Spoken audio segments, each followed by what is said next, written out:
On your mark, get set. Let's go. I can't do it. We'll do it live. Do it live! I'll write it and we'll do it live! Mister, will you please wake up, wake up, wake up, wake up, wake up?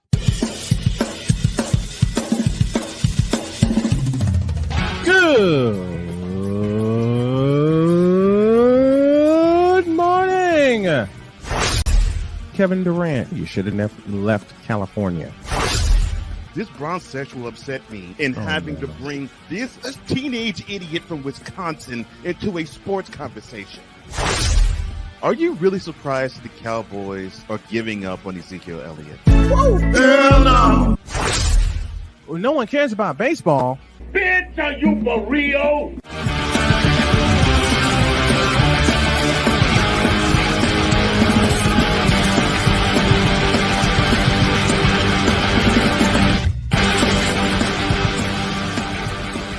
Well, I hope your weekend went well. Good morning. Good morning, one and all. Good morning to the viewing audience. Good morning to the listening audience out there. Good morning to the Fanatic Feedback Zone. Welcome to another installment of Snowman in the Morning with Cole Johnson. Of course, I'm not Snowman. I am the other half of this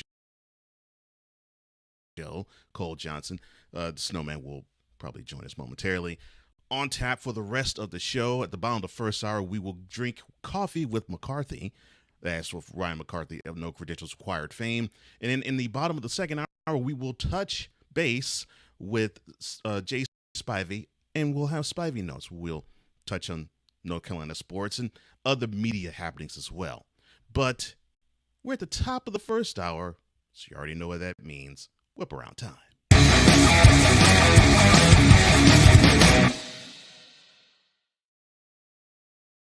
Start with why is that Hefe's favorite team, the New York Yankees, and it looks like the team that has been sort of languishing in the bottom of the AL East might get a boost.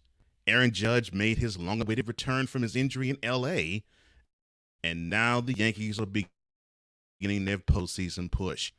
Now, he, of course, took the field at Oriole Park at Camden Yards, and of course, he wanted to be back as badly as the Yankees and Yankees fan needed him. So he returned to the lineup in nearly 2 months, for the first time in nearly 2 months. And of course, you all know he crashed into the right field fence at Dodger Stadium and basically messed up his foot. So now he joins a team that needs his presence in the lineup. Well, they need his presence everywhere. Lineup, bullpen, starting pitching, defense, wherever. But he's excited to be back, and he had this to say about his return. Quote, I just wanted to get back. Even if we were winning and we had an 8-game leading division, or we were 10 games out of it, which that's where they are now, I wanted to be back out there and battle with the guys. I just want to be there when times are tough, and I want to be there when we're rolling. So just had to get things right. And I think this was the biggest thing. We had to wait for this thing to start the healing process, and then now we're ready to roll. Close quote. As I said, the timing could not be better for one, Mr. Judge, and actually the timing could have been better than him for the Yankees because they need to have his bat, his glove, and his presence as the current El Capitan of the Bronx Bombers. The Diamond, we're going into the NL Central, where the Reds extend the contract of David Bell through the 2026 season. For the second time, easy for me to say this. For the second time in his tenure with the Reds, Bell entered a season that was a contract year. And in that contract year, he got extended. Now, Bell has been the Reds manager since 2019. The team was built up as a contender in 2020. And then they finally made the playoffs. But then 2022, and a rebuilding process has begun. And it looks like it's successful thus far. The Reds of this year have entered the playoff race with a dynamic lineup that's filled with some of the best rookies in the game. and they've embraced Bell's message to play aggressively and become the best base running team in the majors. They're now 56-48, entering the NL playoff race right now. They're battling with the Brewers for NL Central supremacy. And speaking of NL Central,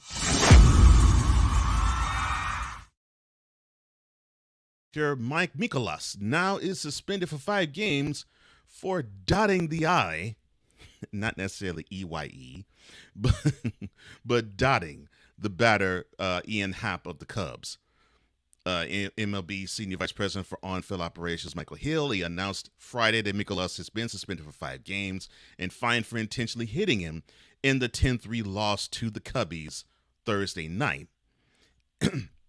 at New Bush in St. Louis. The incident happened in the top of the first. Happ swung through a slider from Mikolas and hit the catcher, Wilson Contreras, in the head with his follow-through. Contreras exited the game with a bleeding gash on his head, which was replaced by Andrew Knitzer. The very next pitch, Mikolas decided to throw a four-seam fastball up and in on Happ that forced the Cubs outfielder to get out the way. Then Mikolas nailed Happ with a 94-mile-an-hour fastball on his hiney. Happ was awarded first base. Mikolas was then ejected from the game after all 4 umpires consulted one another. Well, I understand that there has to be justice on the field, but you got to be careful when you dot. Well, it really doesn't matter for the Cardinals. They're not really competing for much. In fact, could you even call them sellers in the in the upcoming trade deadline? Yeah. No, they're just languishing and praying that next year comes sooner rather than later. The diamond to the hardwood. The NBA is telling Damian Lillard, look, tell every team that is willing to trade for you that you are going to accept whatever deal they put on the table for you. And if you say otherwise, something might happen and your consequences might be dire. So the NBA circled this information this past Friday that Lillard and his agent confirmed the All-Star guard would honor his contract with any potential trade partner. And this was despite the agent saying that Lillard would only want to be dealt to the Heat. Now, the memo was sent to general managers and obtained through the Associated Press. It also warned Lillard that he would also be subject to discipline throughout the league if he or his agent, Aaron Goodwin, would make additional comments suggesting he wouldn't fully perform the requirements his contract would say in the event of a trade anywhere else but South Beach. Now, Goodwin told AP on the 6th of July the following, quote, Dame's position won't change. This entire situation was about building an opportunity for Portland to win or giving him another opportunity that he wants, which is in Miami. Close quote. Well, I guess we'll have to wait and see how this is going to go. It looks like the battle has just begun. Oh boy, I really hate for this to happen, and it looks like it might be that Dame might be staying put in Portland, languishing at a team that is now rebuilding. What a mess. Back to the Diamond and the Cubs, and back to the Cubs too. The turnaround on the field has led to a change of strategy off of it, because coming into July, the Cubs were sellers. But as the All-Star break loomed and as the All-Star break went past and the Cubs went on a wild winning streak, they actually relented. One of those persons who was going to be the seller or help the Cubs be a seller was outfielder Cody Bellinger. Well, he was dangled out there, but he officially will not be traded, according to sources familiar with the situation. Now, the 8-game winning streak that the Cubs were on, it ended yesterday with a 3-0 shutout to the Cardinals. They will instead look to add relief as they close the gap in the NL Central because currently they are now only 3.5 games behind the Brewers and also 3.5 games out of the final National League wildcard spot. Now, the 28-year-old is having a resurgent year after signing that one-year deal worth $17 million with the Cubs. He's hitting .315, and he has an on-base percentage of 540. So things look like they're on the up and up for him. Things are on the up for the Cubs. Of course, the trade deadline ends tomorrow, so let's see what the Cubs can unearth. Who knows what they will pull. Finally, on the gridiron, Aaron Rodgers rips Sean Payton for insecure comments about the Jets' offensive coordinator and former Broncos head coach, Nathaniel Hackett. It looks like the beef has gotten a whole lot spicier, as the longtime friend of Mr. Hackett warned that Payton should keep his coach's name out of his mouth. Now, Rodgers went on to say yesterday, quote, "I love Nathaniel Hackett," and those comments were very surprising for a coach to do that to another coach. "I thought it was way out of line, inappropriate, and I think he needs to keep my coach's name out of his mouth." Close quote.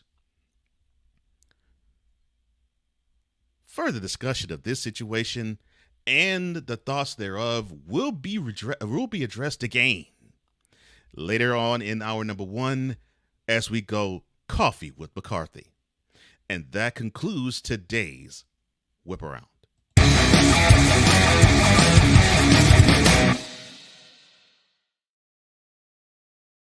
Planet Feedback Zone, we head before we go take our first break. The Godfather Dom. What's up, brother? I hope everything's good with you this morning. And stay safe out there. Everything is good on this front. I hope you're having a good morning as well, Dom. And we will now take our break. And when we come back, we will touch on the hint of a name change with the Commanders. And it might be to a familiar old name. What do I mean? Back in 2 and 2. This is Snowman in the Morning.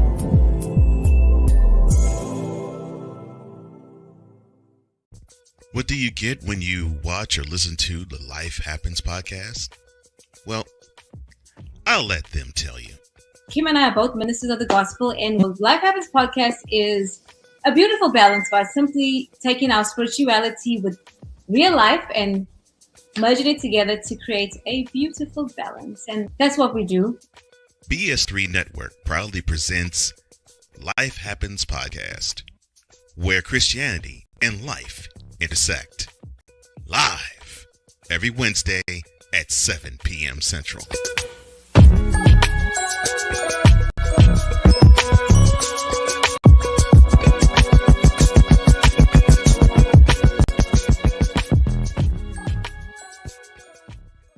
Here's an important message from the Diabetes Solution Center. Do you like pricking your fingers to test your blood sugar levels? No one does, but it's important to maintain your health. And now, by wearing a small remote device called a continuous glucose monitor, or CGM, you don't need to prick your fingers anymore. It's easy to use and helps you make more accurate diabetes treatment decisions. If you are testing your blood sugar 3 or more times daily, injecting insulin, or using an insulin pump, call the Diabetes Solution Center right now. And if you have Medicare or most major insurance coverage, you may be able to get a new CGM at little to no out-of-pocket cost. Shipping is free, and we'll even bill your insurance company for you. If you are testing your blood sugar 3 or more times daily, injecting insulin, or using an insulin pump, call the Diabetes Solution Center right now to learn how to end the painful finger sticks and get your own continuous glucose monitor, or CGM, at little to no out-of-pocket cost.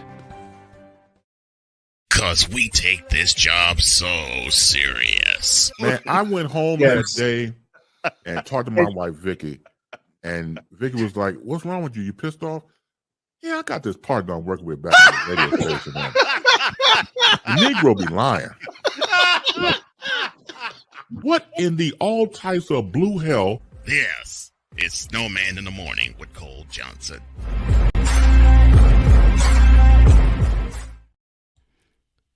That's our brother Chris Bass. We enjoy every single Friday at the bottom of the second hour when he joins us. Of course, that will be Friday.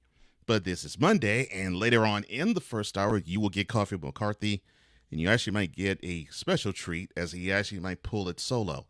But Coffee with McCarthy will be at the bottom of this hour. Now, what we're going to do now, though, is touch on the scuttlebutt that has happened ever since the ownership change in Landover, Maryland. Yes, the team that plays in that city is the Washington Commanders. That's what they currently are named.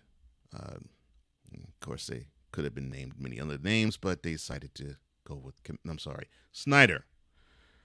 Daniel Snyder decided to go with Commanders. My brain hurts still to this day thinking about it. Well, anyway, the current head coach of the Commanders, Ron Rivera, he alludes to a nickname option, and one that we have heard before. Well, you have to understand. So this all started when Magic Johnson, of course, the Basketball Hall of Famer and the owner of many different professional franchises, the Dodgers,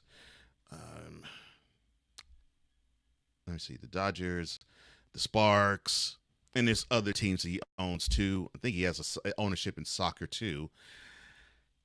He's hinted at it. The majority owner of the Commanders, Josh Harris, he's also hinted at it. And now it is Rivera's turn. And he had this to say about the nickname might being an old one. Interesting to think, right? Quote, well, I know this. Mr. Harris and that ownership group talked extensively about bringing back the glory. What Coach Gibbs did, the traditions, that alumni group of guys that are around, it's hard to escape it. It really is. That's just the truth of the matter. So just so everybody knows, we do that with the utmost respect for the native tribes and for the American Indian.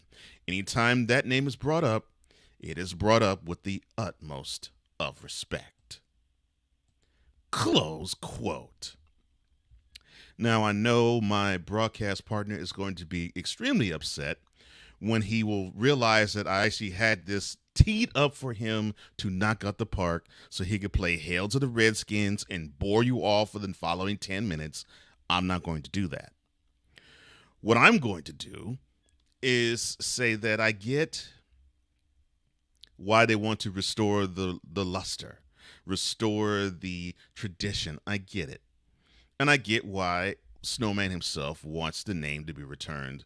I get that too. It sparks up nostalgia. It gives forth breath. It makes people think, I have the ties of the past, and they link up to the present. And we as human beings aren't really reticent to change. So when you see that change happen, that's problematic.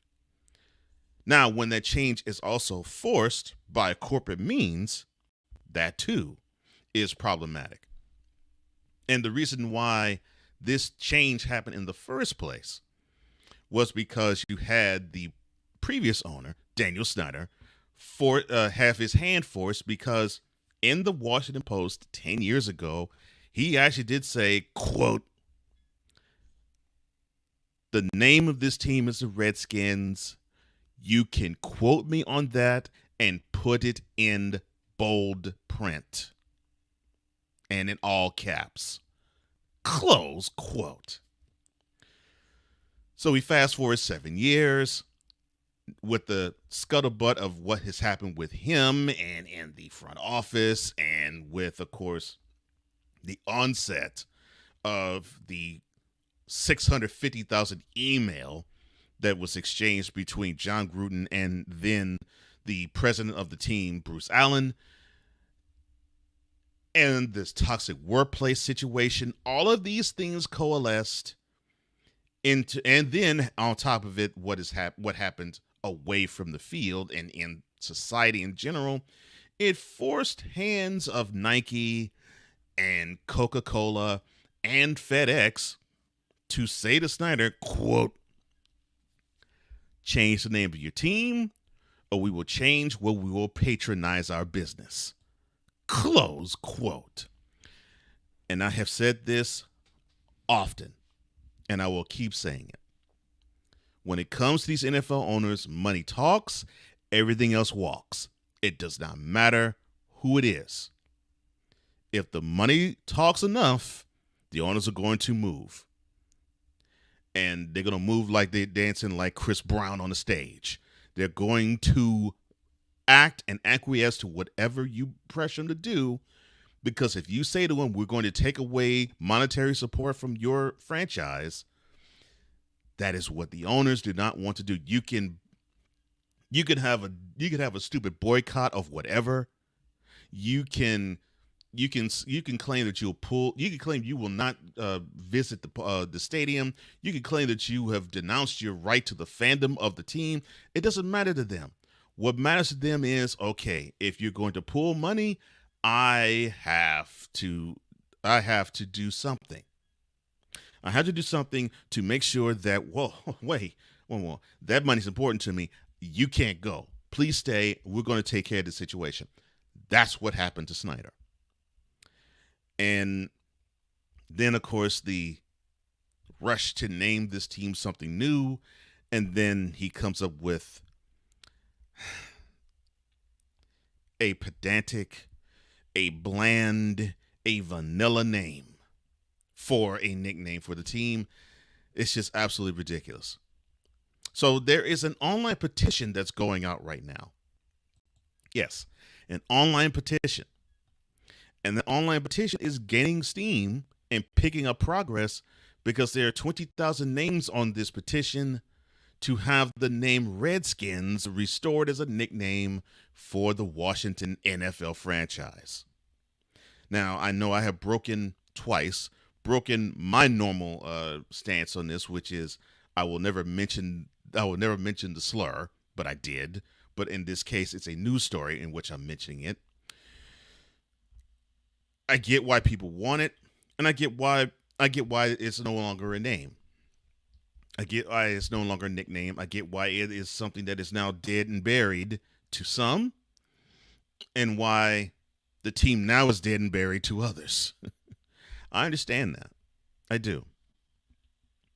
The truth of the matter, though, is no matter what you think about the burgundy and gold, what does matter is you have a lot of tradition that's there.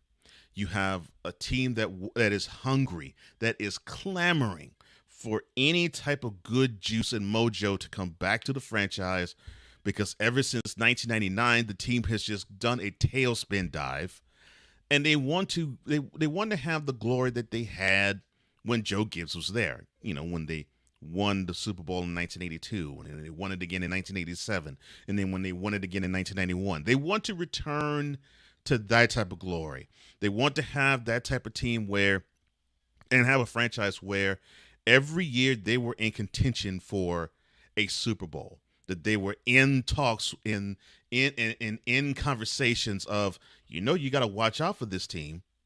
You got to watch out for Burgundy Gold. They are something. And we talked about them like that for roughly a decade. That's what Washington wants to get back to, and they have been scrambling for that and clamoring for it and itching and frothing at the mouth to get the positive energy that they finally have received last week when the power was exchanged from one ownership group to another. So, of course, it stands to reason. It stands to chance that, we want to go back to the way things were. So, yeah, I understand why you have this groundswell of wanting to have the name changed. I understand it. It's there. It's palpable. Like I said, you want to have the new be gone. You want to have the old restored, because all things are good in memories. You have this wonderful feeling of nostalgia. And when nostalgia whips you up, you revert to being a child. And I'm not saying this as an insult. I'm saying this as it's good emotion.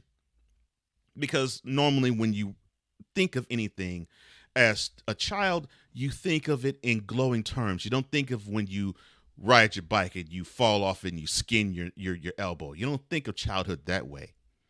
You don't think of childhood of when you get your butt whooped. Now, you can talk about those stories, of course.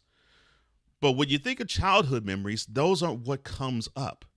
What comes up is when you hung with your buddies, or when you when you were grossed out and kissing a girl or a boy, if you're a woman, or a girl at the time, or the moments that you sit down and you watch whatever sport, if you're a guy, or some women actually.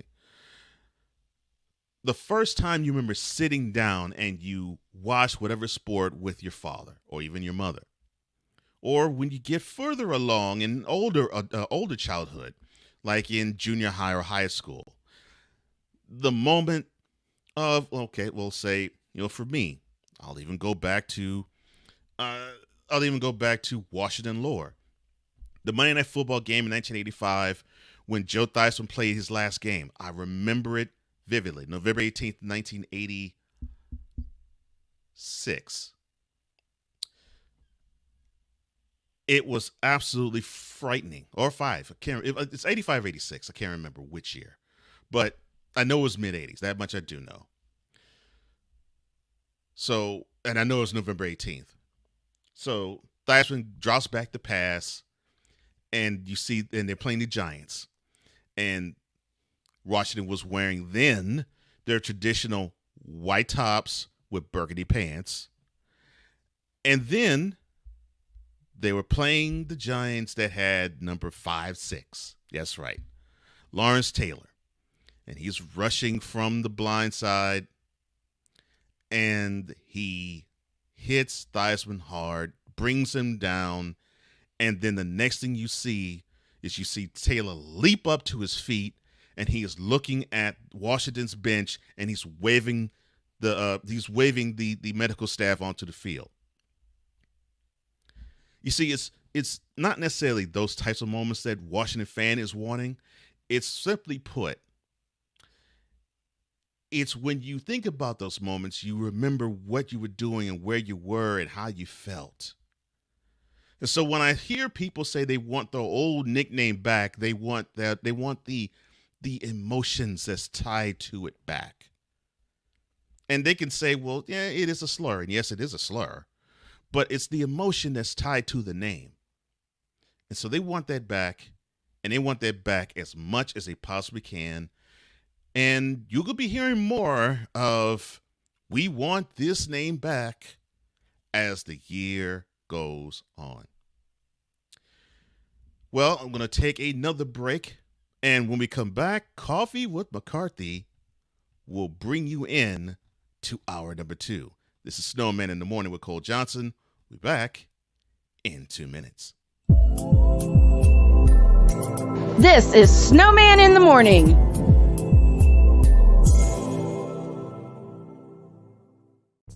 What do you get when you watch or listen to the Life Happens podcast? Well, I'll let them tell you. Kim and I are both ministers of the gospel, and what Life Happens podcast is a beautiful balance by simply taking our spirituality with real life and merging it together to create a beautiful balance. And that's what we do. BS3 Network proudly presents Life Happens podcast, where Christianity and life intersect. Live every Wednesday at 7 p.m. Central.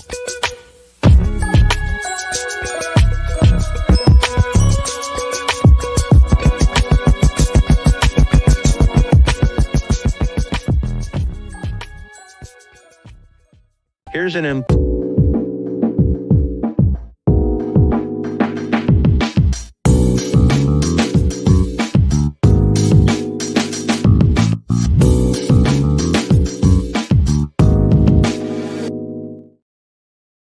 Welcome back to Snowman in the Morning with Cole Johnson. I am Cole Johnson. And yes, that bumper that you just saw, I'm going to bring on my guest after I play this because I get the feeling somebody's about to get roasted.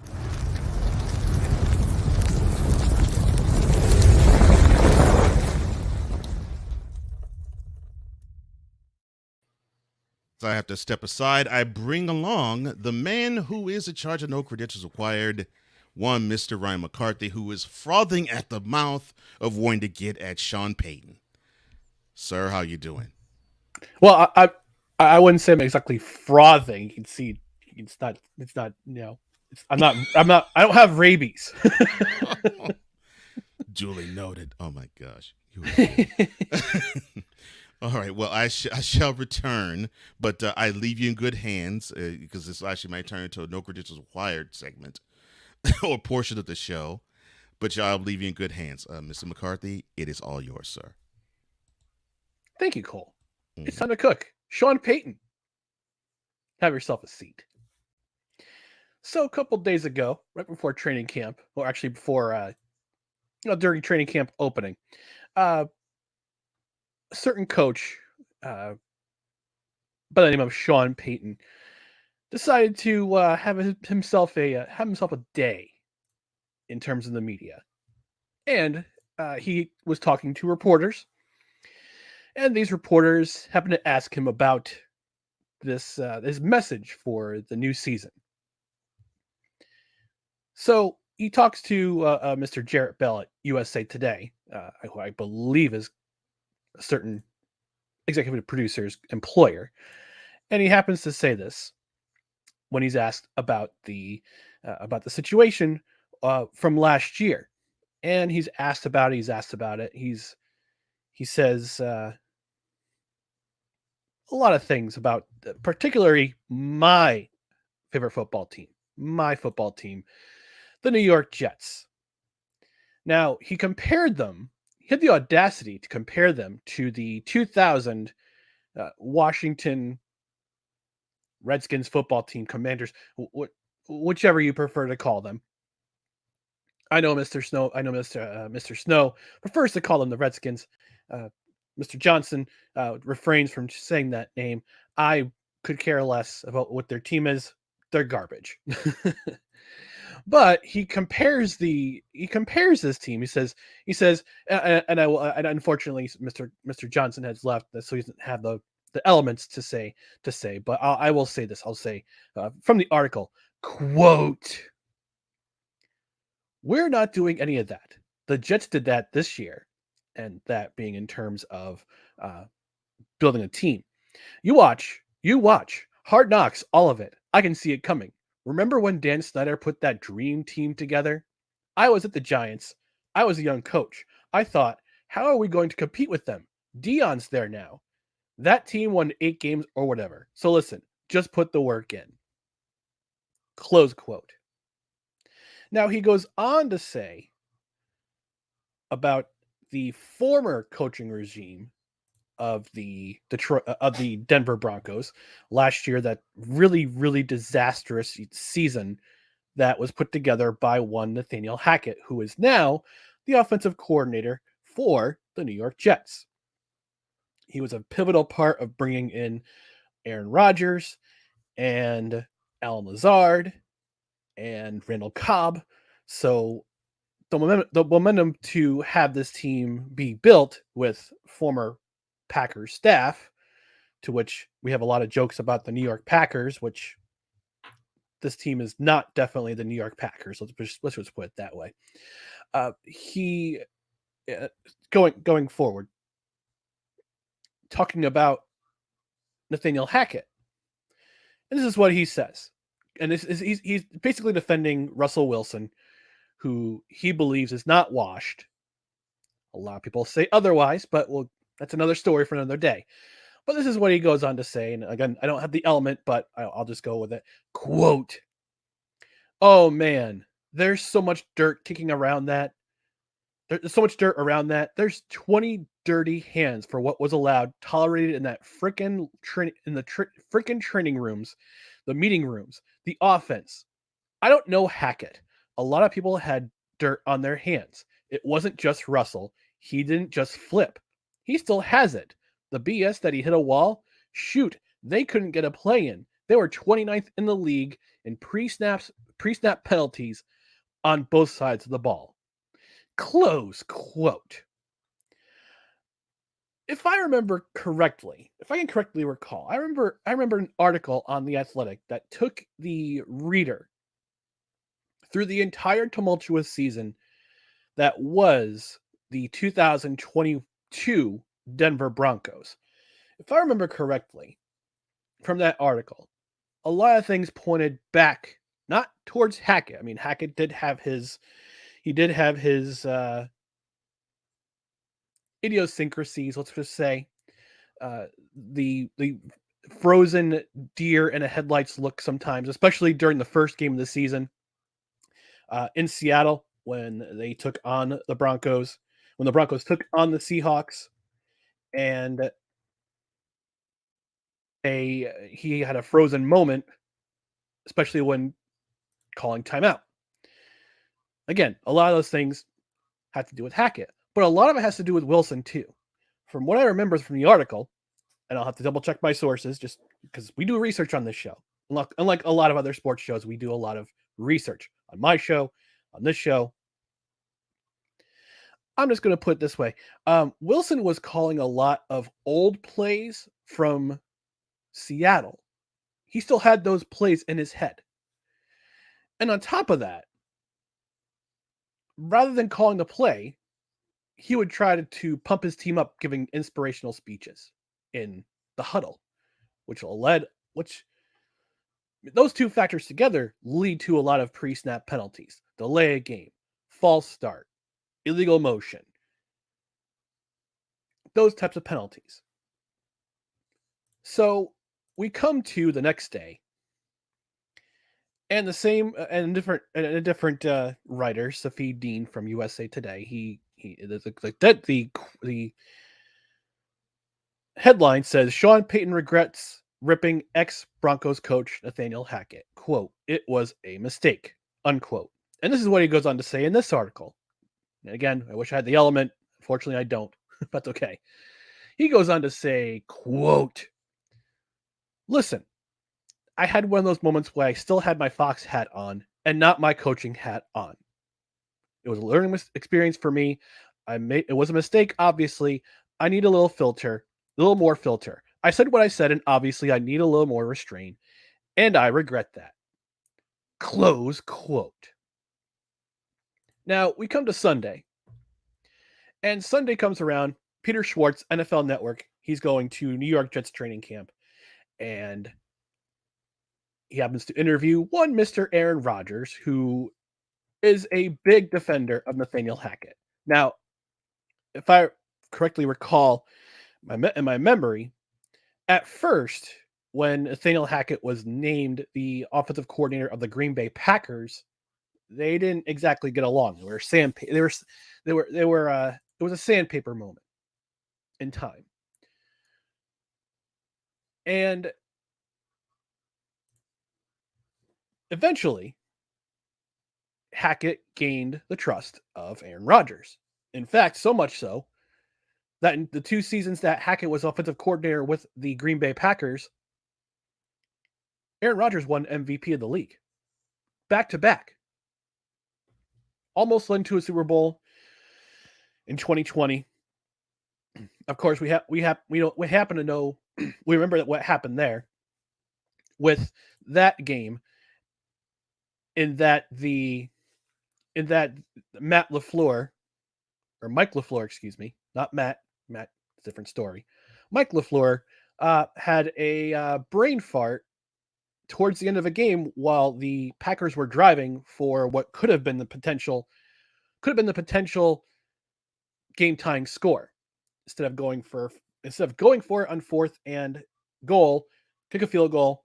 Tom Brady goes down the field with the Bucs, wastes time, game over. Buccaneers go to the Super Bowl. So Aaron Rodgers is. I'm going to get back to the present. So Aaron Rodgers, again, he's asked by Peter Schwartz, and we heard the comments this earlier in the whip around. No, but they're worth repeating, and I'll say it. Quote: It made me feel bad that someone who has accomplished a lot in this league is that insecure that they have to take another man down to set themselves up for some easy fall if it doesn't go well for that team this year. I think it was way out of line, inappropriate, and I think he needs to keep my coach's name out of his mouth. Close quote. And of course, Peyton went on to, in that first interview, he went on to say that the media was infatuated with the quote pomp and circumstance unquote of the Jets offseason. And again, he's hitting at a dream team. Now, going back in my memory banks, going back in time, let's go back to 2005. 2005, Sean Payton, he's an assistant with I believe at that time he was with the Cowboys. He was an offensive coordinator with the Cowboys because Bill Parcells was his mentor. He goes on to be hired as coach of the New Orleans Saints. Jim Haslett, he's let go. He goes on to become coach of goes on to become the defensive coordinator for the St. Louis Rams, who at that time were in the same division as the New Orleans Saints, if memory serves correctly, in the NFC West, the old NFC West, when the Saints and the Rams were in that same division. Did Sean Payton disparage Jim Haslett back in 2006? Did he call the Rams? Did he say it was a lot of pomp and circumstance surrounding the St. Louis Rams? Was he saying there was a lot of dirty hands for the 2005 New Orleans Saints? No, he didn't. This was his first coaching job, and he wound up being probably the best. I would say that he was the greatest head coach in New Orleans Saints history. He spent 15 seasons minus that 2012 season where he didn't coach because of serving a suspension for Bountygate. He and Greg Williams had a lot to do with that. But he won as head coach of the New Orleans Saints. He won 152 regular season games. Also delivered them their first Super Bowl championship in 2009. Wound up beating the Indianapolis Colts in the Super Bowl. Sorry, Dr. K, I had to mention it. And Snowman had to mention it. But it's unprofessional. It's unprofessional what Sean Payton did in that interview. And yes, he went on to admit, was very contrite and said that, yeah, I had my Fox Sports analyst hat on and not my head coaching hat on. Still, you didn't need to say those comments. You didn't need to say that Hackett had a lot to do with Russell Wilson's lack of success in Denver. Part of that had to do with the fact that the Broncos management, namely John Elway, paid Russell Wilson $245 million for a 5-year contract for a 34-year-old quarterback who has won one Super Bowl. Now, granted, Wilson has had a lot of success in Seattle, and for whatever reason, wanting to move to a different climate or different circumstance, he moved on to Denver, signed that big contract, and in year one, it all just imploded. Whether a lot of it had to do with Wilson's performance for himself, to do with Hackett's performance, and granted, there's a lot of injuries. Oh, hey, Snowman. What a morning. And I got an important call to take. Good morning, everyone. We're roasting not Nathaniel Hackett. We're roasting Sean Payton. Continue. Yeah. So, yes, I appreciate Aaron Rodgers coming to Nathaniel Hackett's defense. And again, this was uncalled for. This was totally uncalled for, because you don't see a lot of coaches in the NFL disparaging other coaches for the performance they did before they arrived. It smacks of arrogance. It smacks of lack of consideration. It's a total lack of respect for the previous administration. So Sean Payton, it just mind your own business, focus on your own team, and Good we'll luck see with you that. in week 5. Get off the seat. I got better things to do.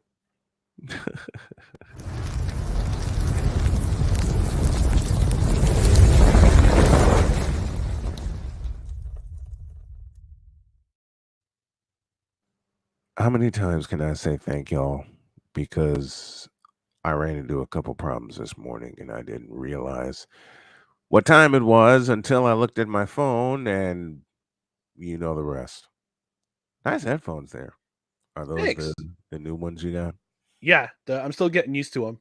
They're the new Raycon. I get the noise canceling. The noise canceling edition. I get the noise canceling option run right now. It's nice. I stay focused. It's awesome. Good. Good morning to everyone, Victor Locke, Sigdiggy, and everyone, and thank you to Ryan. Thank you to Ryan McCoffey. And I don't know what happened. My alarm went off. I was ready to go, and then the next thing I know, it was 10:40. That's life. It happens. That's life. Thank you, Cole, for and Playmaker. What do you mean it was not a roasting session? Come on. I could have gone harsher, but I didn't. All right. See, there are roasts, and then there are roasts, and then there's what we do every Wednesday. But when Ryan McCoffey brings the heat, he brings the heat, folks. That wasn't so much it was a medium roast. It was more of a light. Medium. It's more of a light roast. It wasn't like coffee this morning. Right. What's the brew? I just got some iced coffee from Dunkin' Donuts. You went Dunkin' Donuts today? Yeah, it's down the hill from where I live, so I just figured I ran out of coffee, so I needed to get. I figure I'll go there for my morning fix. Well, I understand that. I haven't even a chance to get mine yet, and I want some iced coffee for this afternoon. So what's going on, my Jets insider? What's going on with your New York Jets? So they're it's Thursday's their first preseason game. They're playing in the Hall of Fame game against Cleveland. Zach Wilson will be starting. Mekhi Beck, because he's the backup. Oh, okay, fair enough. Yeah, and Aaron Rodgers probably won't play down in the preseason, which is fine. No, he did. It's fine. He won't. So we'll get heavy doses of Zach Wilson, Tim Boyle, and Chris Streveler. Mekhi Becton will be in the lineup for the first time since September 12th, 2021. Okay, which means on my side, probably Trey Lance or Sam Darnold's going to get the majority of the snaps in preseason because they don't want anything to happen to Brock. And he is back He is in camp, full participant. Oh Lordy. And I'm trying to catch up with everything. To the Godfather, good morning to you. And good morning to Sick Diggy, and of course to Victor my sensei, Drew. He says, good morning. I'm actually awake. I'm trying to be awake, and it ain't working. Latina and Cali out of Fresno. So we're in Fresno this morning. Good morning to you. The Playmaker is here with us. Ryan McCoffey, able-bodied as always. Cole Johnson, able-bodied as always. Man, so Zach Wilson's going to start in preseason. And who's the backup? His backup will either be Tim Boyle or Chris Streveler. Okay. So we'll probably see the Jets fall behind, Why is and then Chris so familiar? Because he's with the Winnipeg Blue Bombers. That's what I thought. Mm-hmm. I keep hearing the name, and somehow the Canadian Football League kept popping in my head. Yep. After he won the Grey Cup with Winnipeg, went to Arizona, then went to Miami. He's been on with the Jets for a couple of seasons. Which means he gets that NFL pension. Right. And when his NFL career is over, you go back to Canada. he gets that pension. Yep. What's with McLeod Bethel Thompson? Because I was hearing rumors he would reappear in the CFL. True or false? I haven't heard any rumblings about where he'll wind up. I know that he was released from his contract with New Orleans in the U.S. After breaking a lot of passing records, I guess, in the USL for a single season. I don't think he was happy at the end of the season, was he? It didn't feel like it. I mean, they had a chance to go to the playoffs. They missed out in the playoffs. So yeah, I wouldn't be happy either. If he were to go to a CFL team, would he be back with Toronto? Well, Toronto's already got that position sealed with Chad Kelly. Oh yeah. I would have to think. Edmonton would be a key landing spot, but Chris Jones can't seem to make up his mind as to who his quarterback is going to be. And he keeps going with Taylor Cornelius, and it's a disaster. It's an absolute disaster. And where the hell is Geno Lewis? He signed as a free agent with the Edmonton Eskimos, and yet nothing. He's on a milk carton. And I would like to. I think I need to start putting it out Amber Alerts like Sick Diggy does with Ben Simmons, because Geno Lewis is on a milk carton right now, and with Edmonton making all those with Edmonton making all those moves in the off season to try to build up a team, you'd think that he would get the ball more. And the only time I saw Geno Lewis, he caught a 100-yard touchdown pass, and I think that was week 1. After that, haven't seen him. I want to say he's on IR, but I will double check right now. I'll do real time research. Real time research. I love it. Yeah. real time research brought to you by Recruiting Giants. There you go. All Mark, right. that's for you. So he wasn't on the injury report the last couple of weeks. So he's just missing. They're not getting the ball to him, and they're not using him. Just not use him at all, which is unfortunate. I'd be madder than all get out if I was Geno Lewis. All those years he spent in Montreal. He wasn't in the lineup on Saturday's game. No, he wasn't. He was not. Rising Rhino in the house with us, coming to us from Colorado. Hey. Latina says that's weird. YouTube not giving notifications. You know what? That's the part about YouTube I hate. When you start to grow, they shadow ban you. When you don't talk about what they want you to talk about, they shadow ban you. I don't get it. And that's against everyone that produces honest content. Oh, did I go there? Yeah, you did. Did I go there? You, me, Rising Rhino, Sensei Drew, everyone that makes honest content. Here we go. So Geno Lewis has been on the injured list. He suffered a knee injury against Ottawa last month, but he's looks like he's on the 6-game IL. That explains. So that's why that explains everything. Hopefully, when he comes back, Edmonton will be much improved. But right now, they need McLeod Bethel Thompson. It is. But again, would he fix all the problems in Edmonton? That's the question. No, he won't. He won't, because that defense is a sieve right now. That defense is a sieve, and Chris Jones is supposed to be this mastermind genius when it comes to defenses. Mm-hmm. Unfortunately, and I know Rod Peterson. I know Rod Peterson. I know it's your guy. I know it's your guy. But the Elks are just a disaster area. I'm sorry for the fans in Edmonton who follow this team. They have a promotion going on. They have a weird promotion going on that with every home game, they give away free tickets until they win. You're going to lose a lot of money. Oh, they're losing a lot of money. They're losing a hell of a lot of money. Yeah. Rising Rhino, I had a couple of streams that mysteriously start losing likes one by one. I had 34, then it goes down to 12, all in front of our eyes. I've seen that happen. Oh, wait, I got a notification, but it's not showing the red live around your avatar picture.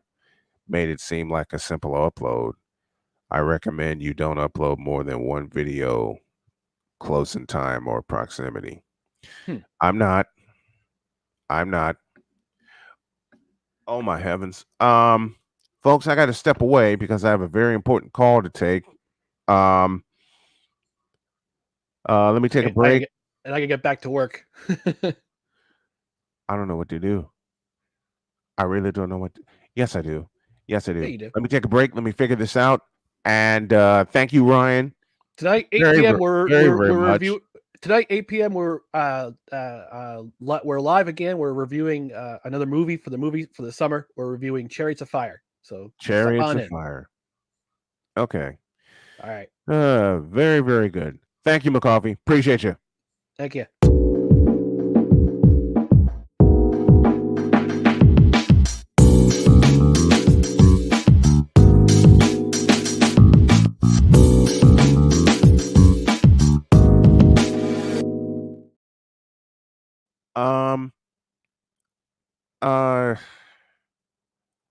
Victor, I need a tremendous favor. I need you to get up here because I have a very important call to take, and I need a pinch hitter, and it didn't occur to me until now that I need someone to cover me. So let me take a 4-minute break, and I will be back, and I'll figure this out when y'all get back.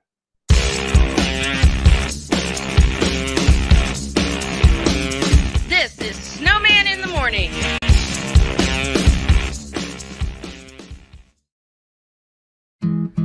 Where did the time go? I don't know how I got here. You've done the hard part. You quit smoking. Now do the easy part and get scanned for lung cancer. If you smoked, you may still be at risk, but early detection could save your life. Talk to your doctor and learn more at savedbythescan.org. If you talk, they will hear you. We all want our kids to grow up safe and healthy, so we show them how. And we tell them with honest conversations that let them know what we expect. Not just one time, but every chance we get. That's especially important when it comes to alcohol and other drugs. Kids not only need to know the dangers and how to avoid them, they need to hear it often from you. And when it comes to pain medications, opioids, they need to know that they should never be taken without a prescription and never shared with friends or family. It's dangerous and illegal. So talk with your kids and guide them through the challenges of growing up safe and healthy. Because when you talk, they hear you. For more information about talking with your kids about underage use of alcohol and other drugs, visit underagedrinking.samhsa.gov. So talk, they hear you. You can do it if you try. He was only 58 years old when he passed away. That outcome could have been different. Colorado happens to be one of the worst states for radon levels. It's in our ground, and it seeps up. The more you breathe radon, the more chance you have of DNA being hit and the cell mutated. The EPA estimates 22,000 lung cancer deaths a year caused by radon.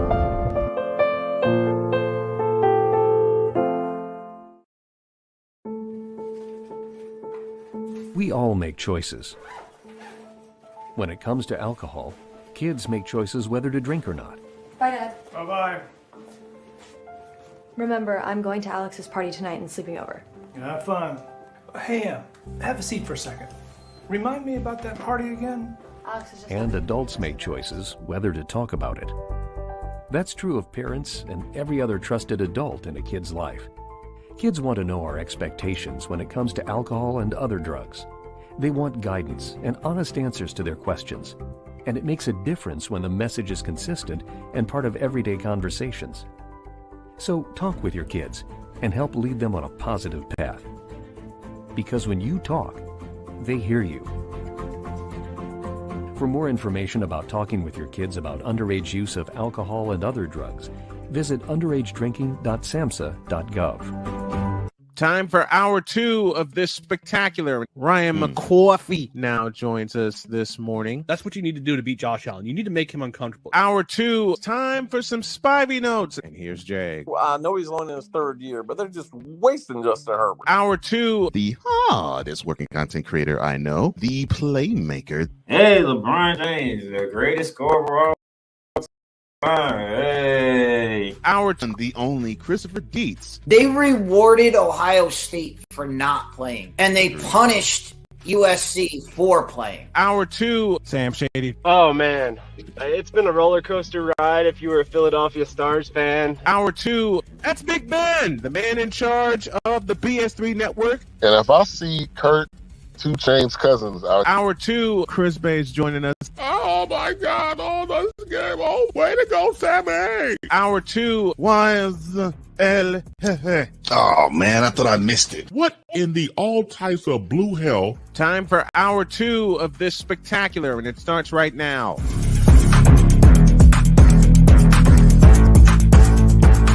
And we're back. And I'm back. Welcome back to the second hour of Snowman in the Morning with Cole Johnson. I should be joined by the Snowman in a minute.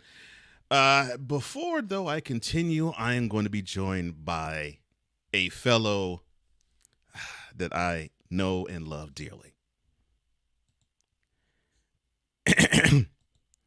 And now batting, the man who is praying that Aaron Judge can revive the Yankees' fortunes, number 420, Wise El Jefe. Number 420.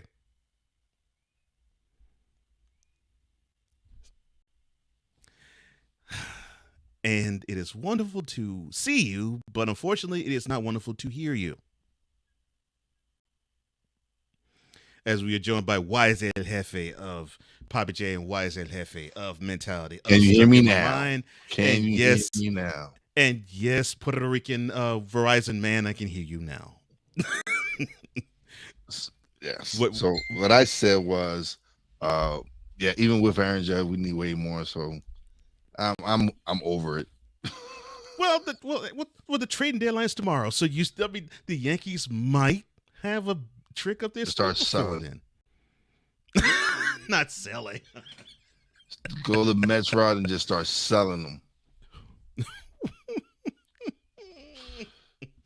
Why would you want them to be sellers this year? Why not? They ain't going nowhere.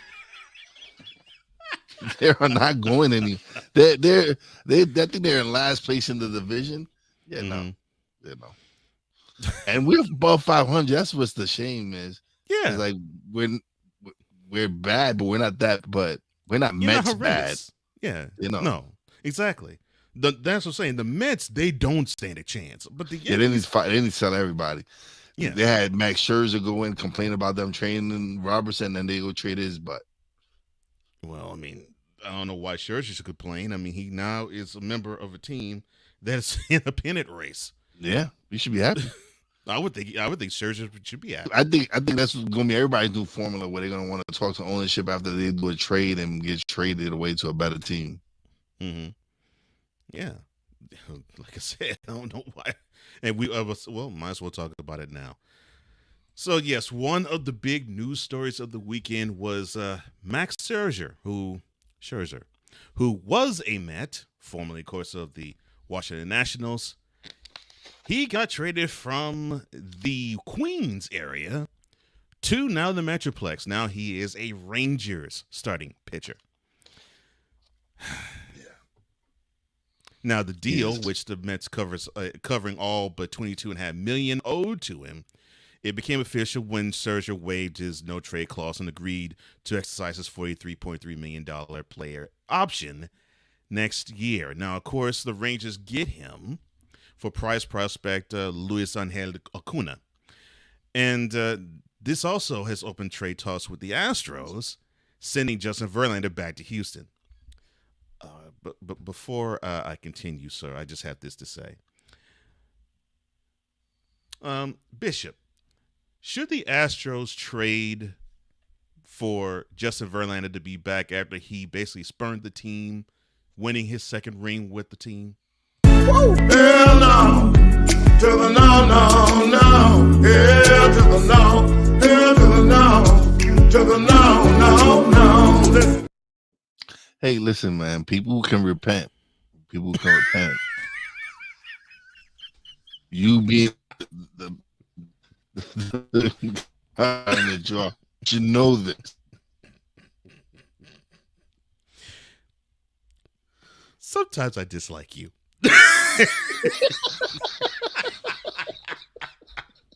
It's not too many times I do. But you have a wonderful point, though, man.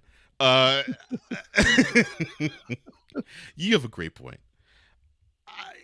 To me, I just felt as though Verlander wanted to get his last bag, and I'm thinking, come on, dude, you are basically in the December of your career when it comes to baseball. You might as well just take whatever the chips you're gonna get and retire and ride off into the sunset. So you can't really get mad at him because he took Steve Cohen's money. Because a lot of people took Steve Cohen's money, and it didn't work out. It's how can I put this? Mm-hmm. Yeah, they suck. Like they really suck. They really thought that it would. Because all right. Mm-hmm. They trying to do what Steinbrenner did in the 80s, where he was just throwing bags at everybody. That's exactly what I was thinking. And the Yankees were straight trash. They were straight trash. Even though they won the most games in the 80s, it was still trash. They didn't win any titles. So when they decided to put a mixture of those veterans with the core four, as we call them, core five, because I include Bernie, and build to the farm system too. Yeah. But no, the Mets just want to trade and buy everything, man. Like that formula doesn't work all the time. So let me see if I can get this right. You basically said that Steve Cohen, in the way he attacked the offseason that the Mets had after winning 101 games last year was Trays.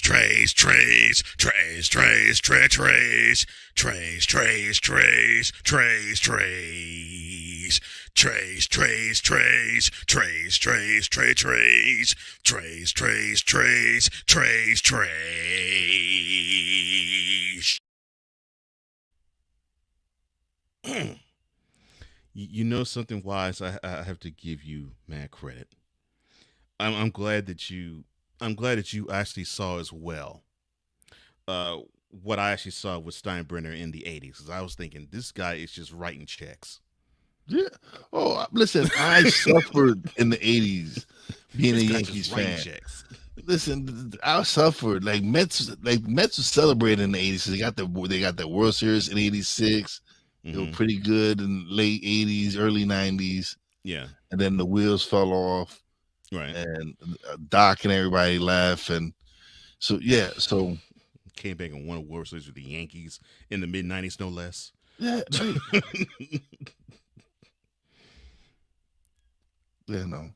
But yeah, I'm like, why, Cohen? Why are you just throwing money away? Well, he got money. He has money to throw away, obviously. So he was throwing it. He threw it instead of throwing it at players like Marcus Stroman, Chris Bassett, prior to his injury, Jacob deGrom. You go and you throw it at 90-year-old Verlander. Thank you. And it's to win.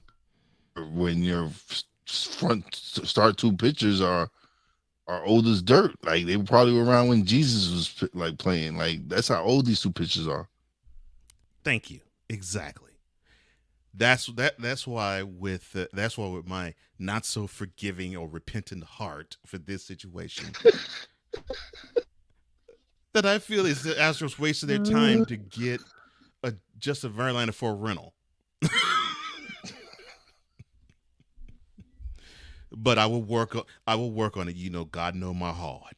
Yeah, no. I'm saying he's repentant. Believe me, he's like, damn, I shouldn't have taken that money. Should have stood my butt in Houston, where it was nice, where I knew I had a shot at winning. Maybe wouldn't have got the kind of money they gave me, but hey, I earned a lot of money in my career. Yeah. Now it's just should just be focusing on winning, and so that's what happens. Yeah. And I get he was a little butthurt because he learned that he no longer is the ace of the staff. Now that's Framber Valdez. I get that. I understand that. I understand it in his heart. He still feels as though he is an ace pitcher. And I can't knock that. Like, listen, I don't knock anybody's confidence. I don't knock anybody. He felt he was the number one. Mm-hmm. It was a bad feeling, but hey, like, just like,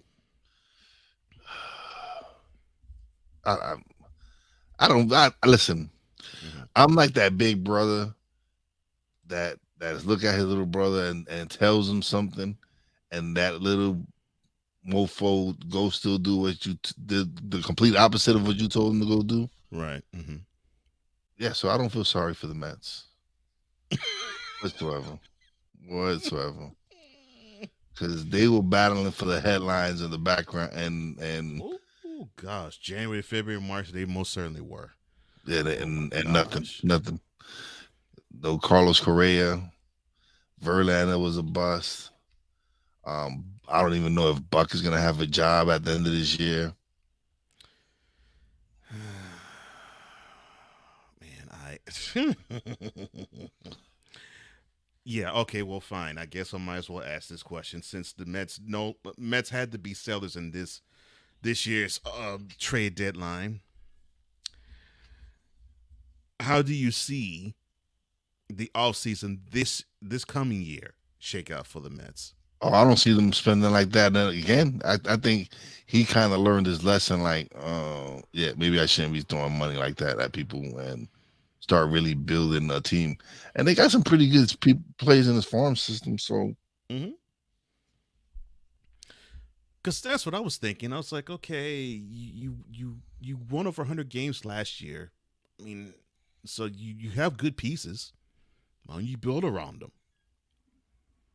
And I mean, that's what I was thinking, but no, he wanted to strike while iron's hot. Thought, okay, I'll throw money at this situation, get this big time free agent ticket, this big time free agent ticket. We can have a ticker tape parade in Manhattan. That was the plan. That was the plan. However, but at least he learned his lesson. At least it didn't take him to the end of the year to realize this. He understood this in July, so I'm happy that he really did. But did he really learn his lesson? We'll find out. We'll find out at the end of the season and the off season starts, and we'll see what free agents they sign, and then we'll see if he really learned his lesson. All right, well, duly noted. Okay, we'll see if he has fully learned his lesson in the off season and if he still is throwing money at issues and problems. But the Rangers should be happy. They had to see Jacob deGrom go out for not just the rest of this year, but possibly for all of next year. And now they have an ace that they can rely on since they haven't had one in 3 months in Max Scherzer. That race in the American League West is going to get mighty interesting as there's only one game separating the Rangers from the Astros, and don't look now, but the Angels are climbing their way back into the race too. Yeah, I thought they were going to be sellers for sure, but they decided to keep Ohtani. I think they feel they got a chance of re-signing him, which if I was them, I would want to re-sign him because he is the best player in baseball. He is the most exciting player in baseball. So why would you want to give that up for prospects that you don't know if they're going to pan out? Good. You got him at the prime of his career, like sign him. Yeah, you're right. You're right. That's a good point, and I guess we'll leave it there. Well, good luck to you Mets as you try to pick your face up off the ground and try to salvage something of a horrible lost season. As for the Rangers, it looks like you all are saying we want to win our division and possibly win the American League. But you got to hold off the defending champs, and it looks like you have understood it is a mighty hard task to do. When we come back, speaking about hard tasks, Errol Spence, you had a real horror task Saturday night. Poor fella. You were game, but whoo. This is Snowman in the Morning with Cole Johnson. We're joined by Wise El Jefe. We'll be back in 2 and 2. This is Snowman in the Morning.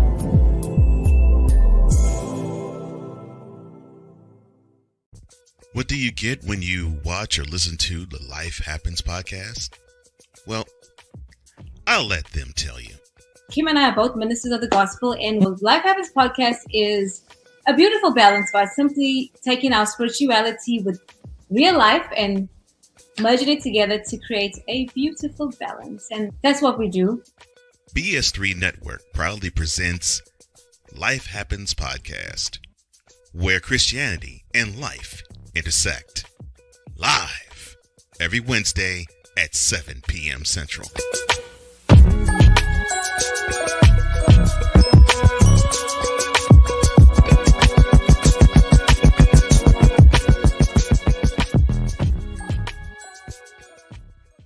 Here's an important message from the Diabetes Solution Center. Do you like pricking your fingers to test your blood sugar levels? No one does, but it's important to maintain your health. And now, by wearing a small remote device called a continuous glucose monitor, or CGM, you don't need to prick your fingers anymore. It's easy to use and helps you make more accurate diabetes treatment decisions. If you are testing your blood sugar 3 or more times daily, injecting insulin, or using an insulin pump, call the Diabetes Solution Center right now. And if you have Medicare or most major insurance coverage, you may be able to get a new CGM at little to no out-of-pocket cost. Shipping is free, and we'll even bill your insurance company for you. If you are testing your blood sugar 3 or more times daily, injecting insulin, or using an insulin pump, call the Diabetes Solution Center right now to learn how to end the painful finger sticks and get your own continuous glucose monitor, or CGM, at little to no out-of-pocket cost. 'Cause we take this job so serious. Man, I went home that day and talked to my wife, Vicky. And Vicky was like, "What's wrong with you? You pissed off?" "Yeah, I got this partner I'm working with back in the radio station. The Negro be lying." What in the all types of blue hell? Yes, it's Snowman in the Morning with Cole Johnson.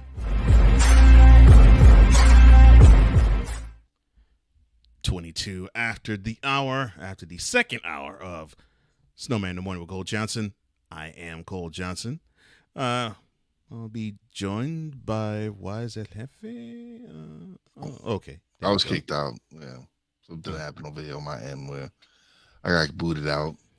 Oh, okay. I was like, I know I didn't do that. But anyway, joined by my mentality partner, as VLock83 says. Yes, mentality time. And yes, it is. And no matter when or what, we always have a good time being on the mic together and being on screen together. As we go into the Fanatic Feedback Zone, Ryan McCarthy, wonderful job, sir, on the Coffee with McCarthy segment. He says, Bucks are going to be yeeted into the sun after the season ends. Poor Buck Showalter. Sig Dickey says, look, Cole, some people can only learn the hard way and others don't learn at all. You have a good point. Oh, he also says, I didn't know Wise was born again.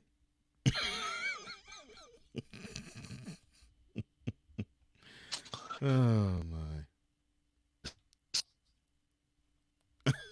Playmaker. I was actually rebaptized a few years ago. So yes. Awesome, bro. Awesome. Playmaker, what's up, man? He will not join us tomorrow. I would love for him to, but we will not get a dose of the Playmaker as we normally do every week. He says Wise wants the quick ending, not the prolonged one. Talking about the Yankees. Yeah, I've moved on. It's football season already for me. See, that's why I introduced you the way I did Friday, because I figured you were thinking Giants and not thinking Yankees. Yeah, I'm over it. Like this season is a wash for me. So I'm not gonna waste my energy, or rather, my Giants till they start focus on the Knicks. I'm about to say until they don't do what you want, and then it'll be like November, and then you're all about the Knicks. Oh my Yeah, gosh. just about. That's how it's been the last 15 years. Oh my gosh, something like that. Yeah. The last time a man has felt joy in the sports realm, 2009. Yeah. Yes. Wow. Oh man. Okay. Well, hopefully. Oh no! Wait, no. Yeah, was it 2009? Yeah, that's when they both won last. Yeah. Mm-hmm. Yeah, because no, I take it back. 2011. 2011. Yeah, February 2012. That's the last time you felt joy. There you go. Yeah, joy. Yeah. Then the kind of joy. Mm-hmm. Sorry about that. It's still. Yeah. It was better than what they usually do. True. Yeah, the last time you felt joy about the Yankees was 2009. But yes, the last time you felt joy, period, of any sports team love that you show was February 2012. Yes. The 2011 season. Yes, yeah, yes. With the Giants. I'm sure Patriot fans remember that day. Oh my gosh. And for those who wonder why I'm laughing hard about that, here's why. The following is a public service announcement from Wise El Jefe. Boston. This has been a public service announcement from Wise El Jefe. I've been good. I know.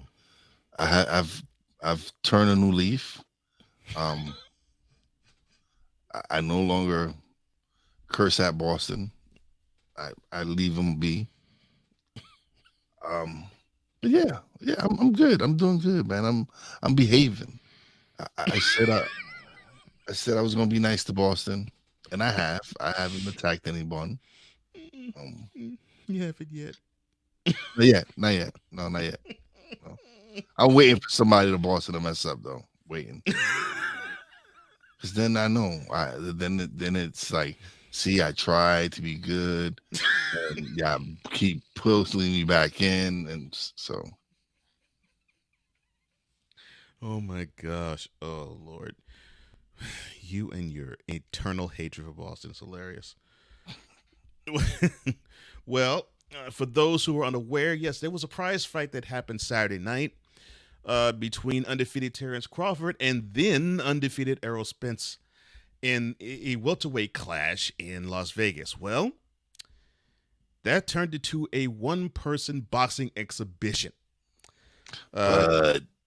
Because Bud, as Terrence Crawford is known, put Spence to the turf. Put Spence to the canvas 3 times. He ended the fight in a 9th round TKO after a beautiful combination which ended it. Gosh. And in the process, Crawford has now become the first undisputed welterweight champion in the 4-belt era. And he is the first to win all 4 belts in a second division. But the flawless execution that he put forth, and he did it fighting opposite his normal, natural style. I'm thinking, oh, wow. So for those who are unaware, Errol Spence is a natural southpaw or a natural left-hander. And so normally for a guy who stands in an orthodox position, it normally is really difficult to counter somebody who is a southpaw if you're standing orthodox or right-handed. Because normally if you were to throw your power punch, his power punch could come right behind you. Yeah. That is normally how things roll. So in understanding that, Mr. Crawford decided to box southpaw against the southpaw. And sometimes when you do that, it has devastating effects badly. But done well, it can reap you beautiful rewards, such as having a jab, which is with his strong hand, be like a jackhammer. Mhm. And in many instances, what I saw in that fight, having Crawford subtly switch to the orthodox and hit Spence in a counter with right hooks, and he did that all fight long. It was when It was a I masterpiece. watched it back. Yes, It was a when I masterpiece. watched it. Yeah, when I watched it back, I was like, "Oh my gosh, this is a straight up physical dissection of another boxer." And listen, I saw his interview with on the Pivot, and I was like, "Yo, he's gonna go in there. He's gonna handle his business, and it's gonna no doubt about who is the undisputed champion." And he went in and he did what he did, man. Yeah. It was sweet time. Yeah.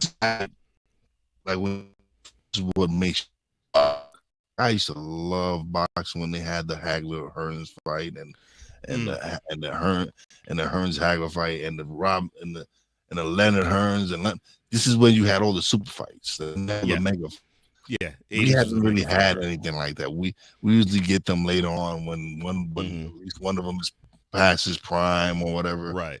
Like we got both of them in their prime. And this is what boxing is supposed to be like. These are super fights like this are supposed to be happening on the regular, and they just haven't happened in the last 15 to 20 years. Like they have not really been any. Like even when Mayweather Pacquiao, both are past their prime. Yeah, it wasn't like it was different.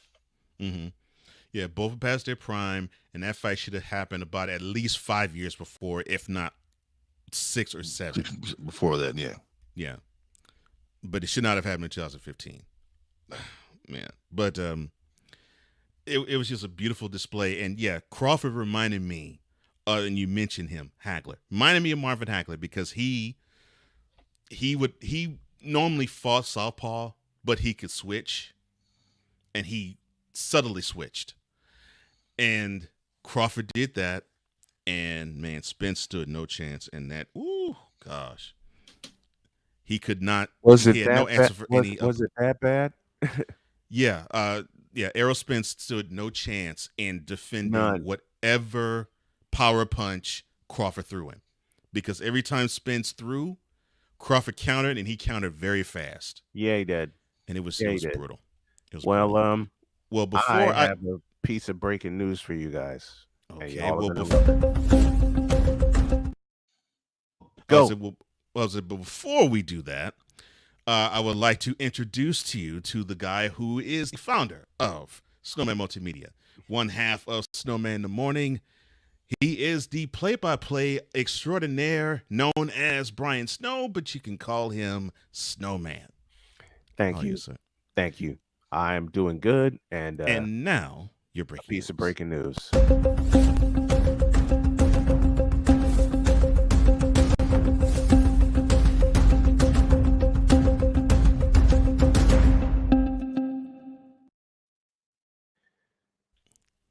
I am thrilled to announce that the HBCU Chicago Classic will be aired live, audio-wise, on Snowman Multimedia Sportsnet on September 2nd, and we'll be live from Soldier Field. Just finished the call. We got the green light, and I'm so excited, and it could lead to a Southwest Athletic Conference game of the week. They're very interested. They want to run what they want to run with this. They said Chicago will be a test run, and they believe that a mega deal will get done.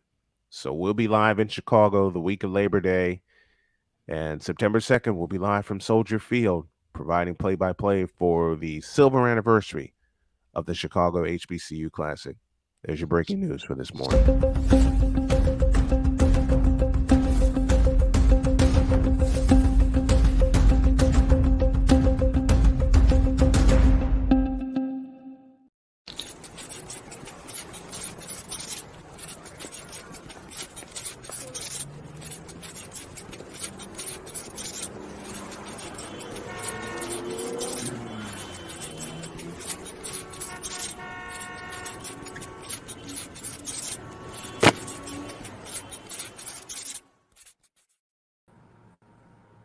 is to also say congratulations to Snowman on that news. Is on the Invader Coffee line, Jay Spivey, as we enter Spivey Notes. Good morning, sir, and how are you doing? Good morning, gentlemen. How are you?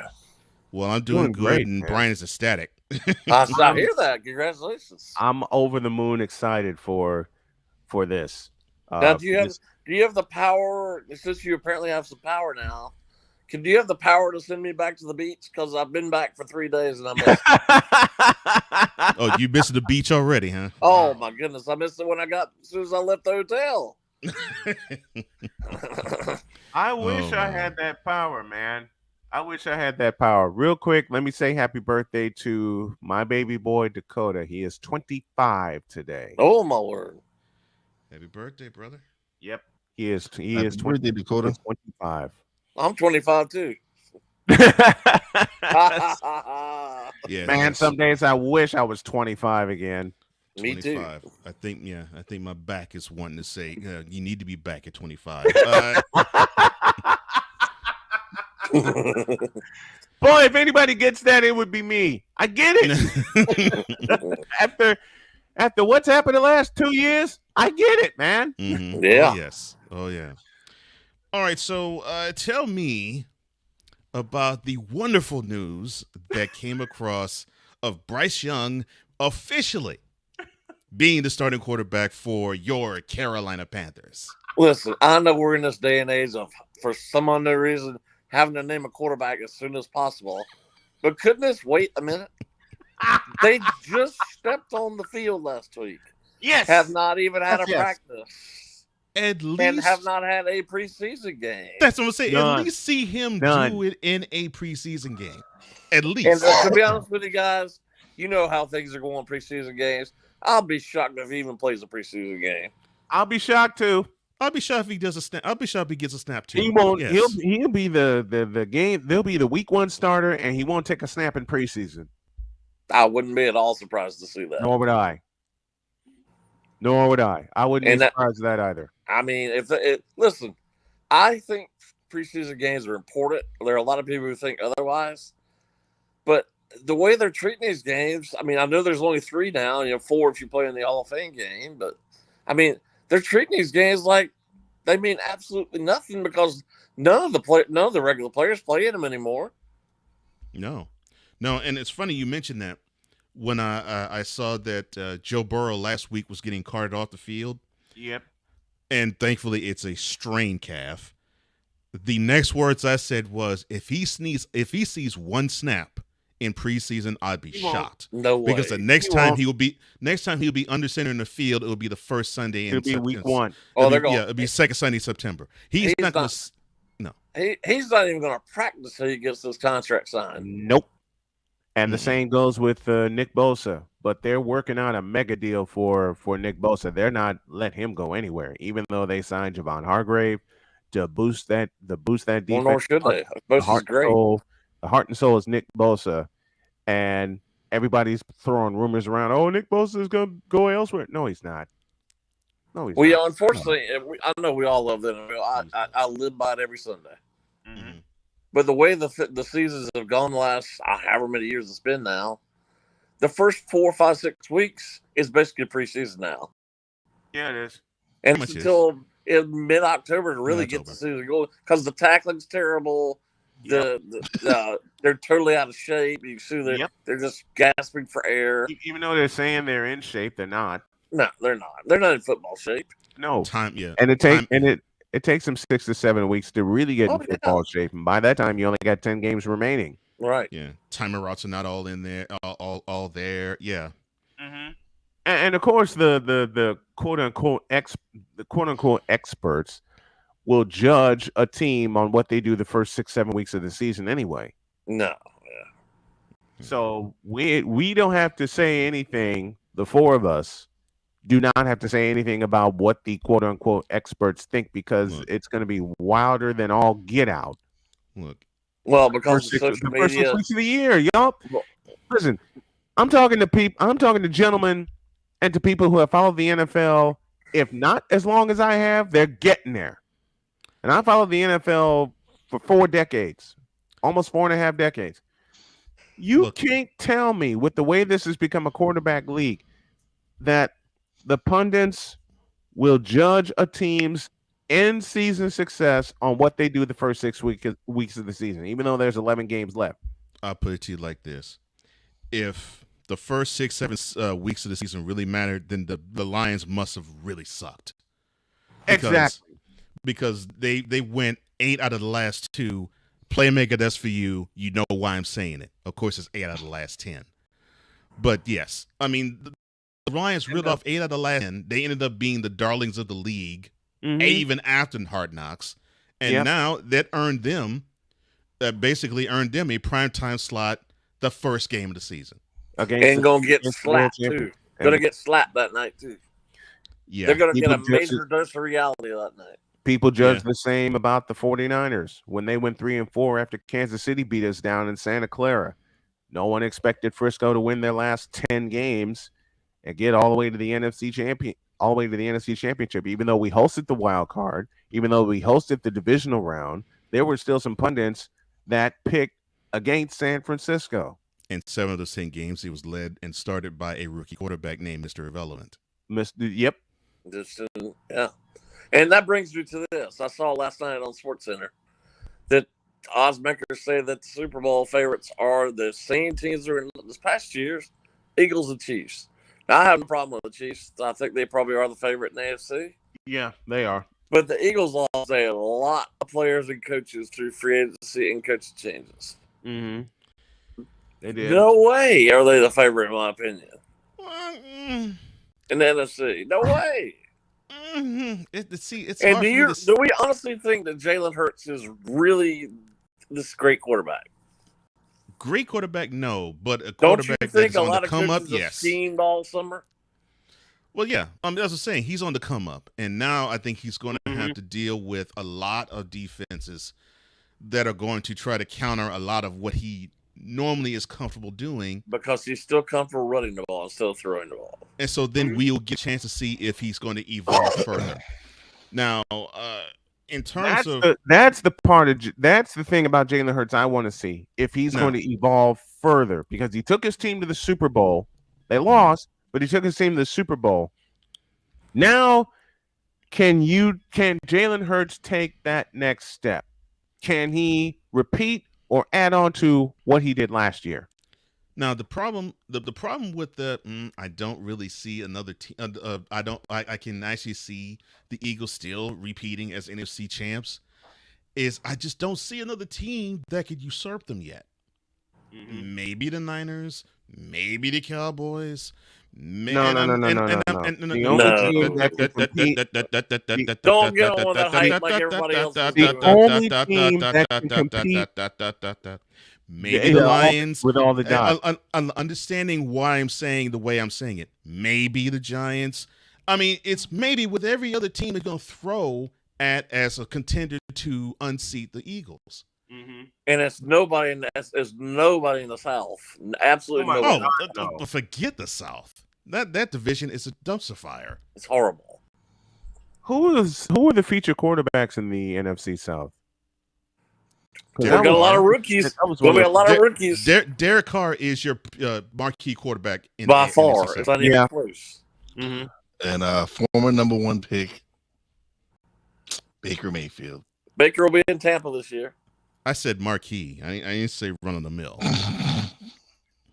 Baker Mayfield was run of the mill when he got to the NFL. But yes, but to your point though, Wise, the starting quarterbacks of the rest of the division feature Baker Mayfield, Desmond Ridder, and now number 1 overall pick in 2023, Bryce Young. Okay, who the hell are these guys? You know who Desmond Ridder is. I know who Desmond Ridder is, so I can take him out of the equation. I know who Derek Carr is. I meant that jokingly. I know. But in terms of marquee division matchups, there are none. There are none. No. There are none. My question is Derek Carr. And Derek Carr is going to get absolutely pulverized. Because, and I've said this about every team that thinks they can compete but won't, and I said it Friday in my previews, 3 simple words. No offensive line. None. And that means they need Alvin Kamara to step up. And that's really hard to do when you have no offensive line. None, man. There is no offensive with any of these teams. None of them. I mean, who the hell is Tampa Bay going to protect? Who the hell is Tampa Bay line going to protect? Certainly not Baker Mayfield. Baker's great. Y'all know that. Says who? I'm just kidding. Who told? I know you're kidding, Jay. I got it though. Who told this lie? Oh Lord. There are a lot of people who probably think he is good. They say the same about Dak Prescott, but that's a whole nother program in and of itself. Listen, because of the Cowboys hype on every channel, everywhere, every time. Yep. All we ever hear is Dak and Jerry Jones and this and that. What have they won? Absolute nothing. And who actually believes that they're going to all right, who actually believes they're going to be in the NFC Championship game for the first time in 28 years? Not me. Not me. Ain't no way. Okay. I've been asked by the moronic Republic of Cowboy Nation. Thank you. Republic of Cowboy Nation. Thank you, Victor. That's a great, great you realize, Cole, you realize you're going to have to visualize that somehow, especially with football season coming around. You have to visualize that now. Just like you did for a certain segment we do on Wednesdays. I'm not allowed to cuss, but you have to visualize that now. The Republic of Cowboys Nation. I love that.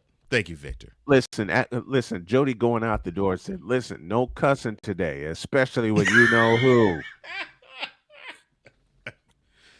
No. And I said, "Yes, ma'am."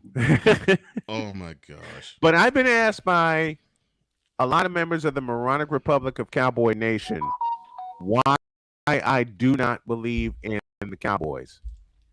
I said all you have to do is say history. History shows it. I said what's to believe but what I said was I have 3 simple questions, but the most important question of all, who's going to carry the ball? Are they going to get Zach Martin signed? No. That to No. me, that right there, Jay, that to me is the most pressing issue for the Cowboys. He's one of the best offensive linemen ever, and they're not going to sign him? Forget Tony Pollard. Yes, that's exactly what I'm thinking. Forget Tony Pollard. Who's going to block for him?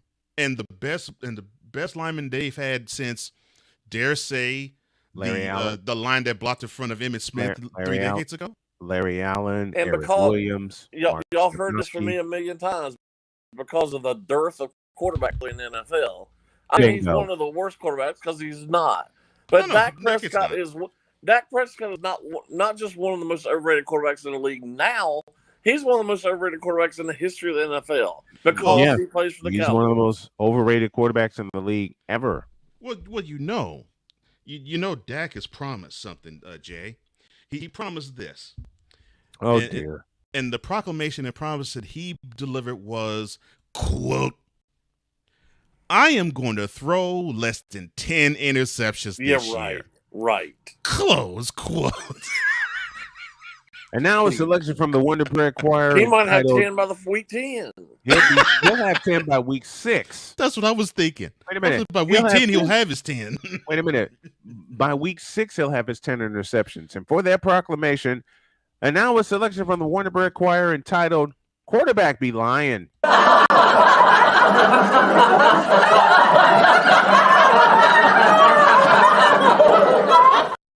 Speaking of teams with offensive line issues, which is all of the NFC South, which is the Cowboys, and I've had people from my hometown, and Jay, I'm going to hear you and the rest of the chat and my partner laugh uproariously for this statement.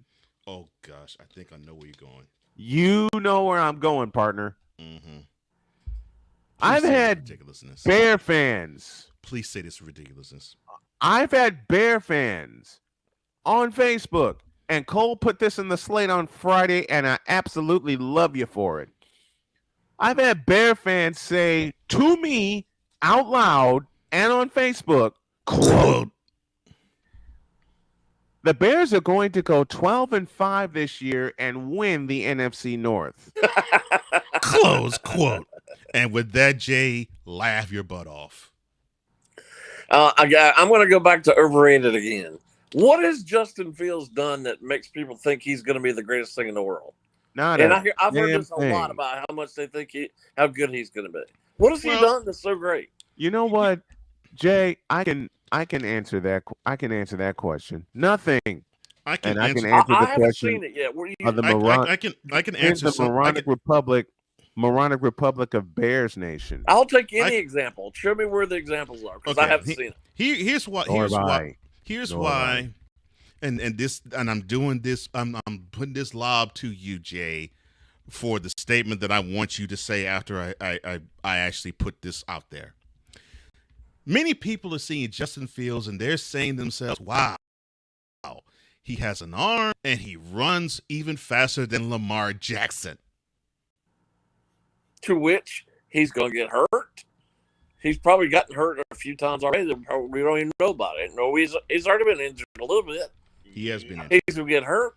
Where's the coaching? Where's that? Non-existent. Where's the line? Non-existent. That line is 300-pound mannequins. 5 of them just stacked in front of him. Lamar Jackson is a special type quarterback. There's only a few guys who can do that. Justin Fields, despite his athletic ability, you have to be able to throw the ball at some point. You have to. And I have not seen it, and yet all these people talking about how wonderful he is. He wasn't great. Listen, he was good. He was the top-ranked quarterback in high school football coming out. Mm-hmm. He couldn't even see the field at Georgia. Right. Then he goes to Ohio State. He was a good college quarterback. I'll give him that. Good. But that's the thing. That's the key word. Again, because he went to Ohio State, he got the hype machine. Yep. That's correct. Now he's in Chicago, one of the largest cities in the country. He's getting it again. Now you tell me what he's done with the Bears is so wonderful. Not a doggone thing. I mean, that's out. If you know what they're trying if you want to count the fact he can gain 1,000 yards rushing as a quarterback, there you go. How? Man, I don't want him to get hurt, but he's going to get hurt. How? He's going to get hurt. And he got hurt. He's been hurt since he's been in the NFL. Yeah, he's been dinged up. So who? I get what you're saying, Jay. He's going to have an injury that's going to sit him out for a year. So if the Bears are going to be 12-5, who the heck's going to be their quarterback if he gets hurt? If the Bears are going to be 12-5, who the hell's going to run the football? DJ Moore probably could do both. And then, thank you, Cole, for lobbing that up for me. And I'm going to. I lobbed one for Jay. I'm gonna lob one for you. do it again. I'm spitting down the floor. I'm gonna do it again. Look, so if Justin Fields is hurt, they can always insert DJ Moore to run and throw. And then you have the very curious case and trade for DJ Moore. Oh, but on the other side, he has Chase Claypool. Oh, don't forget, he was such a great receiver for the Panthers. On the other side, they have whom? I mean, Chase Claypool. He did such a great job in Pittsburgh. The Steelers decided, oh, you need to leave. I will ask the question for Chase Claypool as I asked the question for Mario Chalmers when Cole gave me a lob one Wednesday morning. Who the hell is Chase Claypool? Why do you think the Steelers got rid of him? Because he hadn't done a doggone thing. That's why. Oh gosh, he was supposed to be the future guy in Pittsburgh, and he screwed that up royally. Matter of fact, I'll borrow the words of the legendary Chris Bass. What in the all types of blue hell were the Bears thinking? They weren't thinking. Thank you. They're going to, and I've had the moronic Republic of Bears Nation say to me, push a button, Cole, please. 12-5, though. Okay. Quote: DJ Moore is going to be our number one receiver. I've heard that too. I don't get it. Close quote. I think Kawhi doesn't need it. You are leaning on DJ Moore to be your number one receiver when you haven't had a number one receiver, dare I say, since Muhsin Muhammad. And we just already pinpointed the fact that we have a quarterback in Justin Fields who is not necessarily the most accurate. Look at the history of the Bears. I know you follow the Bears. Mm-hmm. Look at the history of the Bears. Winning the nearly 100-year, probably more than 100-year history of the Bears. Yes, Have now they more than had 100. Have they had a quarterback and a receiver that you can count on consistently? Here's how barely horrible. 1985, but they I was also gonna had say. Walter Payton and Matt Suey. I was going And to say. Willie Gaul. Willie Gaul. And Yes, Dennis I was McKinnon. going to say, in the more than one century of the Bears, the best quarterback that team has ever had was Jim McMahon. Jim McMahon. And he got knocked upside the head in 1986. Thank you, Charles Martin. By Power Charles driving him into Martin, the Soldier Field and turf. that effectively ended McMahon's career. And it concussed him. I think he's suffering from it That now. He's still suffering from it. That effectively ended McMahon's career. Mhm. And I hate saying that, but anyone who saw the hit where Jim McMahon got slammed to the turf by Charles Martin about 30 seconds after the play was over. Mm-hmm. Not only did he hurt his shoulder, he suffered a concussion, and he was done. He didn't play for 2 years. Yeah. And then he was a shell of himself when he got back and played. Well, just look at him. If you've seen him in videos now or interviews now, just look at him. It's sad. It's sad. It's horrible. Oh, he was at BYU. He was an athlete, and then with the Bears early on, he was an athlete, and then that injury bug kept hitting him. But yeah, they were injury. Listen, they were injury prone. But Jim McMahon, I beg your pardon, was injury prone beginning in 1984 because he barely. No, check that. He did not start the NFC Championship in San Francisco. Yeah, Steve Fuller did. I was about to say he didn't Steve start Fuller the did game because 84. McMahon was hurt. Mm-hmm. But that should answer your question, Jay. The best quarterback that team has had in the one century he existed is Jim McMahon. Well, that was more of a rhetorical question. I mean, I knew Jim McMahon. McMahon is the best quarterback they've had. Yeah, in the 100-year history of the Bears. So you look at it's George Halas. Obviously, his daughter has run it for years, and her now son, Virginia. Dirt. But the general managers they've had, they can't find one quarterback. Apparently, they don't need one. Well, but the thing is, they think that Justin Fields is that guy. He's not. I am yet to see. I don't think so. I am yet to see what others are seeing in terms of this is our guy. I'm like, how, where, when? I keep hearing like he's gonna be our quarterback for 15 years. What? He can't last that long if he's going to run as much as he does. So y'all have seen that ridiculousness too? Oh yeah. Yes. Because I thought I was the only one seeing that ridiculous. All the hype. Justin Fields is going to be the guy who restores the Bears' roar. Yes, I've seen all that type of stuff. Yes. Jay, you said something that kind of illustrates every point I've made about the Chicago Bears and why I don't follow them. They put in a quarterback that is supposed to be their quarterback of the future, Rex Grossman, hello. Justin Fields, hello. And they don't do a doggone thing. Again, 1984, Jim McMahon couldn't even start the NFC Championship game. He couldn't even start in the playoffs because he was hurt. Who started those two games? Steve Fuller. Won the game in Washington, got pummeled in San Francisco. Come on. I mean, not since Jim McMahon have they had, and I'm going to cuss, a consistent quarterback. And it wasn't necessarily because Jim McMahon was a great quarterback. Right. They just had so much talent around him that those couple of years. And let's be honest, the Bears should have won more than one Super Bowl. Absolutely. Oh, gosh, yes. That team was loaded. And one it's a by crime to only one, win And one. that's still the best team I've ever seen for a 1 year period. and one by one, Yeah, I they agree with you. all left. Yeah, I agree Because with they you. saw what the organization was doing, and And they they didn't want to have any saw parts of it. they didn't want any parts of it whatsoever. They didn't want any part. They wanted no more parts of it. One of the biggest pieces to leave, and the dismantling started in 1988 on the defensive side, was Wilbur Marshall. Probably the most underrated aspect of that whole defense. And where did he go to? The Washington Redskins. And what happened after 1991? He won a second another Super ring. Bowl. Mm-hmm. Yep. Won another ring.